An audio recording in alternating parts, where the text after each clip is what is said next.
All these fancy knives and you don't know how to use them? Well, I'm gonna give you a little Knife Skills 101. You know, you probably don't even know what these knives are used for, so let's start there. If you only have one knife in your kitchen, please let it be this one. This is a chef's knife. This is my favorite knife. I use this more than any other knife in the kitchen, and I use it for absolutely everything. The second most useful knife in my butcher block is the long serrated knife, also known as the bread slicer. I get a lot of use out of this, not really just for slicing bread, but it's great for cutting the kids' sandwiches. But I also love using this for cutting melons, anything that's super juicy. When it has that serrated edge on it, it lets the juices fall through and keeps the knife from sticking to the fruit. These are also great for cutting tomatoes. Another super popular knife is the paring knife. This, similar to a chef's knife, can do a lot of things. This is the way I grew up with my mom and my grandmother peeling vegetables with a paring knife. They did not use a vegetable peeler. A paring knife also lets you get precise cuts. I do want to say, if you don't feel like investing in a big butcher block of knives, I would select these three to get you started. These next two knives are similar in appearance, but they have two different jobs. This is a boning knife and this is a fillet knife. The boning knife is meant to separate meat from the bones, and it's shaped in a way that can get around curves and stuff that's in the meat. This is a fillet knife.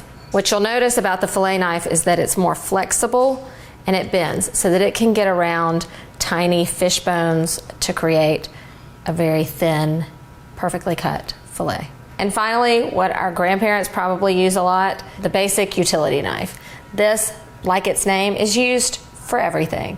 It's smaller than a chef's knife, but larger than a paring knife, so it can do all of those jobs. I don't really reach for this one that much because it's a little awkward, but those that think a chef's knife is a little too cumbersome to handle might want to start with a utility knife. And stick around because I am going to show you what you all came here for, how to use your knives. But first, let me show you how to use this thing that also comes in your knife block. This is a sharpening steel. A great lesson to remember is a sharp knife is safer than a dull knife. If you're using a sharp knife, you're less likely to have to use so much force when cutting your food. So if your knife slips, you're not going to have so much force behind it to cut your finger. I learned the hard way. It's good to sharpen your knives, at least once a week or after every few uses, just a few times on your sharpening steel. You want to sharpen the full blade. Rest your blade on the sharpening steel and then raise it up to about 30-45 degrees. And then you make a C shape along that side of the blade. And then be sure and get the other side of the blade. So you just turn your knife, lift it up as well, and go along. As time goes by, you'll see that sharpening it on the steel might not be as effective, and you might want to take your knives to get professionally sharpened. I'm going to show you the parts of a knife, and this will kind of help you when you're purchasing a knife. The handle is where you can really judge a good quality knife. I like choosing a knife where you can see the metal running through the handle. That's called the tang, and that just shows to me a good quality knife. These are fasteners. You don't see this in all knives. That just shows that it's being held together well. A bolster is where you can kind of grip. It's like a little shelf where the blade meets the handle, and I like to rest my fingers on that. Not all knives have this, and some people prefer not to have this on their knife. I prefer to have a bolster. The back of the blade is the spine, and this is where you can rest your hand for mincing and rough chopping. Opposite the spine is the edge. That is the working part of the blade, and that's what's really sharp. At the end of the blade, you have the tip and the point. This whole tip is used for smaller jobs, similar to what a paring knife would do. And then finally, this part of the blade is known as the heel of the blade. This is the part of the blade that's for the tougher jobs. This is where you can exude a little more force, and this, for my knives, probably gets the most use. Now, let me show you how to use it. It's good to get a good grip on your knife. I, again, like having a bolster, so I like to choke up on my knife a little bit. I feel like it gives you a little more control. I've seen so many people use a knife like this, and you just don't have as much control because your knife can rock back and forth. If you've got your knife in your dominant hand, your other hand is used to hold the food in place. You don't want to have your fingers sticking out. I'm sure you've seen this before, but you want to create somewhat of a claw motion. This will prevent your fingers from getting cut off. If your knife happened to slip, it would run along the side of your knuckles and not cut the tips of your fingers off. And then you'll work your knife hand in a rocking motion. The motion goes down, forward, and back. Down, forward, back. This is just a basic slicing motion. It's good to practice this just to get comfortable. If you get into a rhythm without picking your knife up each time, your cuts are more even and consistent. And consistent cuts are just prettier cuts. Once you're comfortable with that motion, you can cut anything.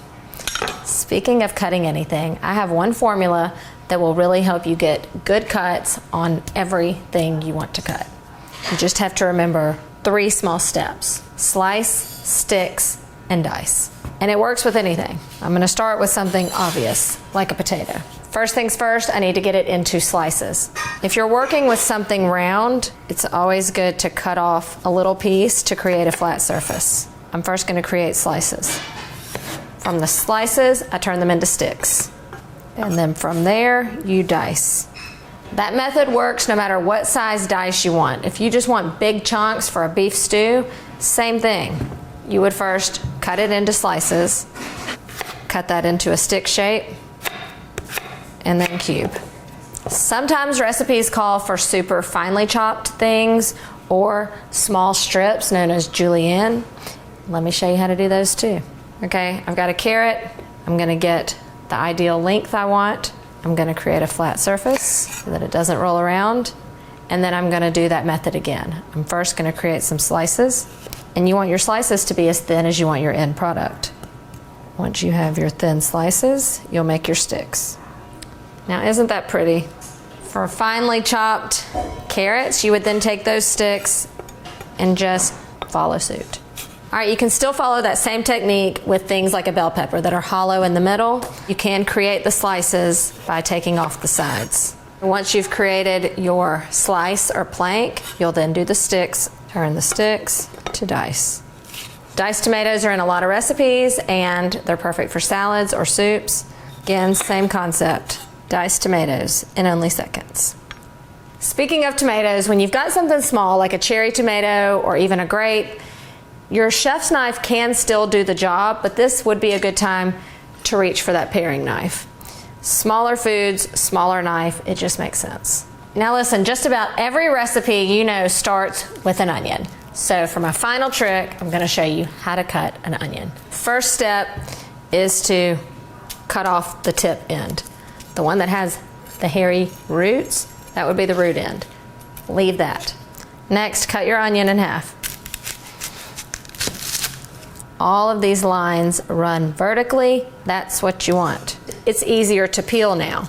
So yes, I'm still gonna use my same technique, slices, sticks, and dice. So you want to cut your slices in your desired width, holding the onion in place with the heel of your hand and cutting backwards towards the root end without going all the way through.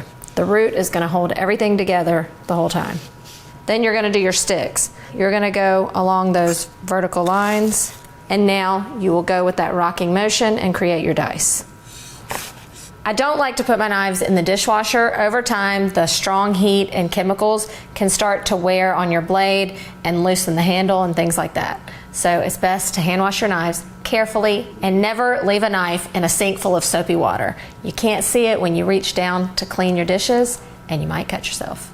So I'm no ninja in the kitchen, but I hope I've taught you a couple things about knife skills. For more kitchen tips, don't forget to follow Mom Versus and My Recipes on YouTube, Instagram, and Facebook. Chop to it.